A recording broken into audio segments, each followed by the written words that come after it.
When we come to 2 Corinthians chapter 8, there's a change in the letter which is marked by the word moreover or now in verse 1.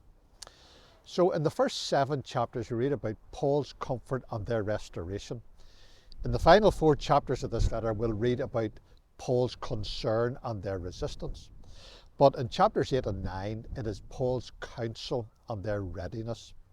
Paul reminds the Corinthians of something that they had planned to do but had not yet fulfilled. And we're going to begin reading about it in 2 Corinthians chapter 8, verses 1 to 5. Moreover, brethren, we do you to wit of the grace of God bestowed on the churches of Macedonia, how that in a great trial of affliction, the abundance of their joy and their deep poverty abounded unto the riches of their liberality. For to their power I bear record, yea, and beyond their power they were willing of themselves, praying us with much entreaty that we would receive the gift and take upon us the fellowship of the ministering to the saints. And this they did not as we hoped, but first gave their own selves to the Lord and unto us by the will of God. If you're like me, you can be full of good intentions. Maybe there was something that you planned to do or even promised to do, but with the busyness of life or other distractions and the passage of time, the importance of it recedes in your mind and it hasn't been done. It appears from the words now concerning the collection for the saints, 1 Corinthians chapter 16 verse 1, that the Corinthians had actually written to Paul about this the previous year. And if you read in verse 10 of chapter 8, they had been forward a year ago, but they still hadn't done it. Now, Paul had actually spoken to the Macedonian believers about the Corinthians' desire to contribute to the poor saints in Judea. And we read about that in chapter 9, verse 2.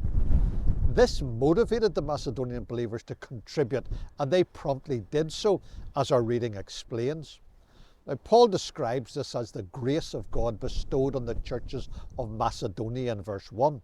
The grace of God was seen in the actions of the Macedonian believers, and their actions themselves were evidence that they had received the grace of God. Indeed, in chapters 8 and 9, Paul refers to grace on 10 occasions, and grace is a worthy feature of a Christian's heart. We ought to be embarrassed if it is not seen in our lives. So in these 2 chapters, we see the importance that Paul placed on providing for the material needs of those of God's people who are in need. He does this by drawing attention to the example of the Macedonian believers who were poor, their deep poverty we read of in verse 2, and also the example of the Lord Jesus who was rich, though he was rich we read in verse 9 of this chapter. Now, it's particularly striking that Paul explains that the generosity of the Macedonians was to their power, and beyond their power they were willing in verse 3. What they were capable of doing they did, however they went beyond and gave even beyond what could reasonably have been expected of them. The scale of their gift far surpassed my expectations, is how F.F. Bruce renders this verse. Now, I think it important to note that Paul explains that there was no coercion. They chose this course of action themselves. It was entirely voluntary. They pressed it upon Paul to take the gift. Paul did not press upon them to make the gift, praying us with much entreaty that we would receive the gift, he writes in verse 4. Now, this is an important principle in Christian giving. It should be voluntary and willing. Indeed, the Old Testament refers to a person making a burnt offering of his own voluntary will in Leviticus chapter 1 verse 3. Now, where did this willingness come from? Why was this the case? They first gave their own selves to the Lord in verse 5. Their motivation was deeper than simply responding to Paul. It was part of their own sacrifice to the Lord. They saw it as a response to the Lord, not simply as a response to the plight of poor saints in Jerusalem.